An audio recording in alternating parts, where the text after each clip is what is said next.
Doença de Dupuytren. A moléstia de Dupuytren foi descrita em 1831 pelo cirurgião Guillaume Dupuytren, que encontrou uma deformidade na flexão dos dedos e identificou como causa o espessamento e a retração da fáscia palmar.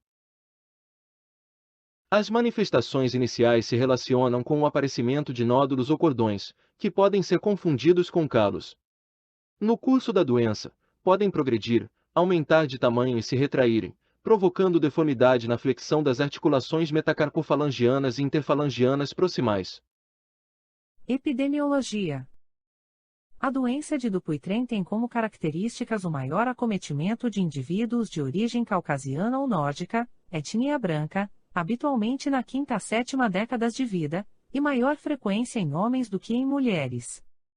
Além disso, essa doença apresenta maior incidência em pessoas portadoras de alterações metabólicas, diabetes mellitus, dislipidemias etc., usuários de antirretrovirais e usuários de anticonvulsivantes. A hereditariedade também é um fator predisponente nessa patologia.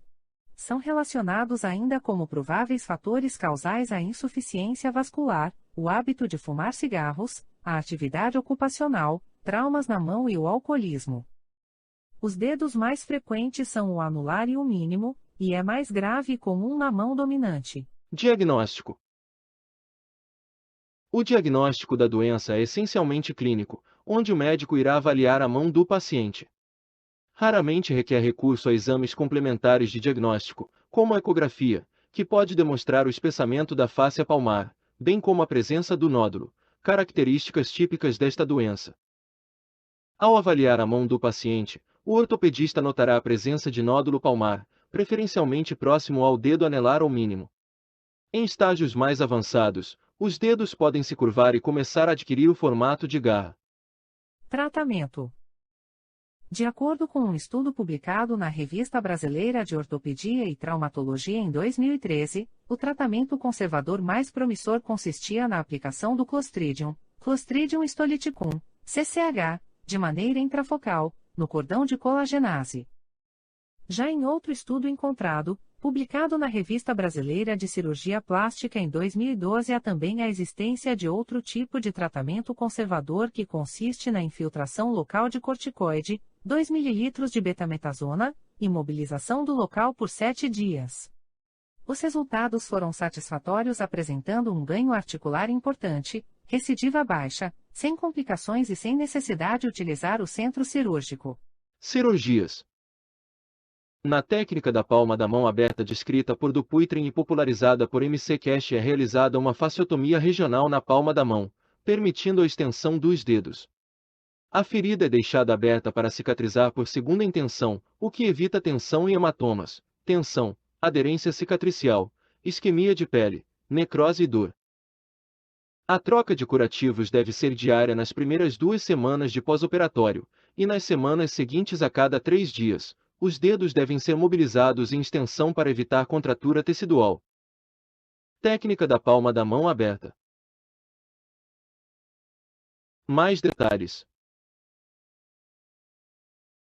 O pós-operatório depende da extensão do procedimento, sendo geralmente bem tolerado com medicação analgésica adequada.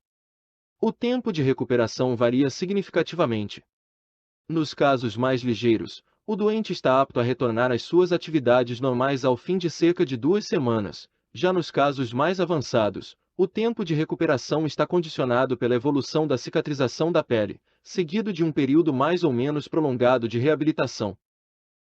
Após a correção cirúrgica da contratura, o tratamento fisioterapêutico é normalmente recomendado para otimizar o resultado da cirurgia, consistindo no cuidado da cicatriz cirúrgica, massagem, estiramento passivo, exercícios de mobilidade ativa e uso de ortóteses. Nos casos mais severos, o programa de reabilitação deve ser intensivo, sendo um complemento fundamental ao tratamento cirúrgico. Complicações. Recorrência da contratura de Dupuytren. A recorrência da doença é algo comum ao longo do tratamento. Nessa categoria de complicação se inclui a recorrência da doença e a contratura recorrente, as quais podem coexistir ou serem independentes. Recorrência da doença, retorno da patologia facial, que pode envolver um aumento da flexão do dedo. Recorrência da contratura, envolve especificamente a progressão de MCP, contratura metacarpofalângica, ou PIP, proximal interfalangianas, independente da doença fecha ou recorrente. A recorrência pode ser considerada quando há mais de 20 de recorrências de contratura em qualquer articulação tratada em um ano pós-tratamento em comparação com 6 semanas pós-tratamento. Os 5 fatores de risco para a recorrência de Dupuytren após o tratamento são: história familiar, doença bilateral, lesões ectópicas, sexo masculino e idade de início inferior a 50 anos. Devido ao procedimento cirúrgico, também podem ocorrer complicações como lesão do nervo digital, ruptura do tendão flexor, cicatrização retardada, necrose de pele, lesão arterial, hematoma e infecção. Esse foi o nosso trabalho sobre a doença de Dupuytren. Muito obrigado! Qualquer dúvidas e sugestões nos contacte.